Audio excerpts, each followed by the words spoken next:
Well, just for a moment, we thought there might be another three-goal turnaround there. It was interesting that Arsene Wenger used the word intensity, because Arsenal lacked that for a lot of the game, didn't they? How much of that is down to the fact that they had a three-goal lead and maybe you don't need to play at full throttle, and how much is that down to Arsenal being Arsenal?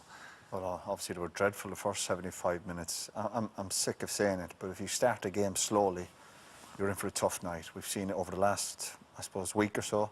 Really better teams than Arsenal starting slowly, and you're heading for trouble. And Arsenal done exactly the same. They got out of jail a little bit, but obviously with a great bit of quality from Welbeck. But yeah, first 75 minutes Arsenal were shocking, really bad. But we've seen the best and worst of Arsenal. Then when they got the goal back, you know, you always felt they were going to obviously get some sort of positive result.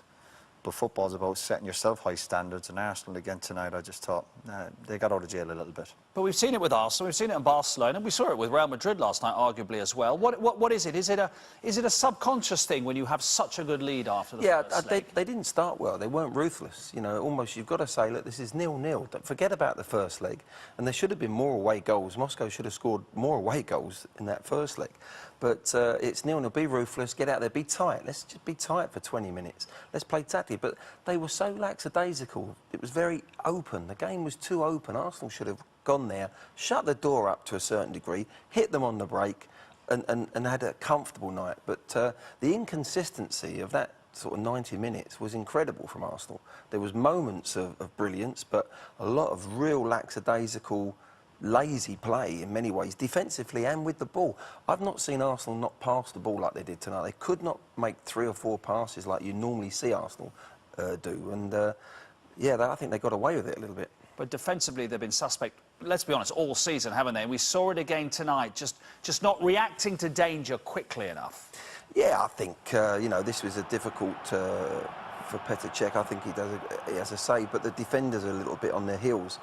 But as the ball comes in there, Monreal's got a decent position there, just gets shoved off it a little bit, too much strength, and you've got 3 Arsenal defenders with their hands up.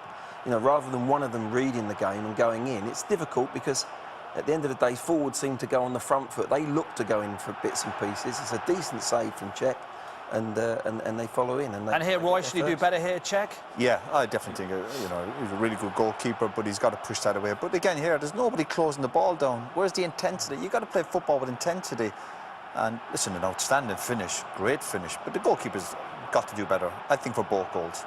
Right, so that's the 50th minute. Obviously, then one more, and CSKA are 3-0 up, and they're going through on away goals. And Arsene Wenger mentioned this moment, Ignashevich with the shot. But when it comes, let's be honest, it's Ozil who rather ducks out of a challenge. Now, if this goes in and it's 3-0, I'm asking you, is Arsene Wenger going to get the sack? This is awful. I mean, that can get a manager the sack, that type of thing. Look, if we see it again, it's so close anyway, they've got away with it. But Ozil's getting underneath the ball. He's got to head it. It's his ball. He ducks out of it. And this is the bit of brilliance that we're talking about. Credit where it's due. Welbeck, fantastic turn, 1-2. What a ball from El Neni. That was Fabregas-like. First time pass, but it was a beautifully finished move as well. Look at that for a beautiful weighted ball. You can't defend against that sometimes. We've seen everything from Welbeck this week, Roy. Gets a couple against Southampton and an assist, and shins one over from 2 yards, and then scores a goal like that. Yeah, well, Danny's obviously playing with a lot of confidence at the moment, and obviously once they make the 2-1, Moscow lose all sorts of belief, and they've had a couple of chances, and we see obviously the equaliser here. But great goal from Danny, and you know, you'd always fancy Ryan. He is good in these positions, 1v1, and they'll be delighted with the draw. But lovely finish from Ramsey. Is the truth about this team, though, they could just as easily win this competition, Arsenal, as they could defensively self-combust? Yeah, I think so. Again, I think the danger for the manager is you're looking at Arsenal, you're probably thinking, well, you don't know what you're going to get. And that's not a great trait to have as a team. But Arsenal certainly have the quality to hurt teams. But I think certainly in the semi-final, they won't get away with them type of mistakes against the teams that are still left in the competition. Yeah, I'd be concerned the amount of chances that they've been given away in this tournament, right the way through the tournament. If you come up against a real quality team, they're going to be punished. So they've got to tighten up if they're going to go all the way and win this trophy. We've talked a lot about Jack Wilshere because before Christmas, this is what he was playing in the Europa League. He's played a bit more league football since then. But he really struggled tonight, didn't he? Yeah. It wasn't happening for him. He was in the wars. He got one in the face from Mustafi early on. He, you know, just didn't go for him tonight at all. Listen, he's got one there. You couldn't do much about that, but it was one of those nights where it just weren't working out for Jack. But there's a concern since this contract talk and all this and that. He's gone off the boil. There's no doubt. There's no zip to his game. He used to be able to play them sort of balls, draw people in, play 1-2s. Look, he gets another knock, and that's my concern. His body. That's why I've said for a long time. He can see a picture. If he's got to play differently. He can't keep playing like this because he's going to get knocks. He's having to come off again. He's got to play the ball earlier. 2-3 touch football. He has got a picture in his mind. He can play that way. I think his days of running and beating people and in and around that box have gone. Where do you see him play? I mean, you said he was pretty overrated a couple of weeks ago. Where do you see Wilshere playing? Well, first of all, if you're talking about a player not being fit, you need to be fit if you're going to be a footballer and you want to play at top-level games. And every time I see him, he's getting treatment or he's carrying a knock. Listen, as I said, maybe people think I've been harsh on him, but I just can't see it. I've never been a big fan of his. I always thought for an attacking player, doesn't get enough goals, doesn't get enough assists, and the guy's career is drifting. Obviously, you don't like to see it again tonight. As bad as Arsenal were, he was really...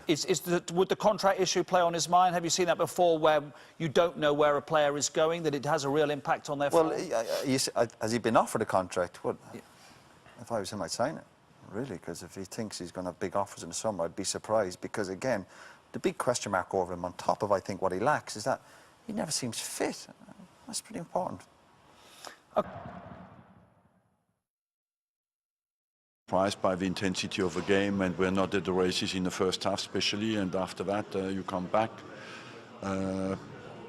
They scored the second goal, and even in Jashevic I think he has a chance to score the goal 3. Then we were a bit on the ropes, but we had a good response after. We were better organized in the second half. From then on we looked always, once it was 2-1, that we could come back for 2-2 because we missed many chances. It wasn't comfortable, as you've seen throughout Europe this week. It's difficult when you've got the advantage in the first game, and today, as we found out, it was difficult. So, coming away from home and playing in a different environment, it's going to be hard. But we stuck through and finally got the result in the end. I think winning the European trophy is not too much about playing beautiful football. Is to do the right thing in the right time, and today we did the right thing and scored in the right time, and we are through and we are happy with that. Today we are happy because we come back in the game, come back with 2-2, but it was not enough, to go more forward, in this competition. We are qualified for the semi-final, so we will see the draw, but we need to have more confidence in our game. You could see again this week in Europe, that you had a lot of turnarounds, and you have to be completely focused in every single game, and so let's prepare well for the semi-final and see who we play.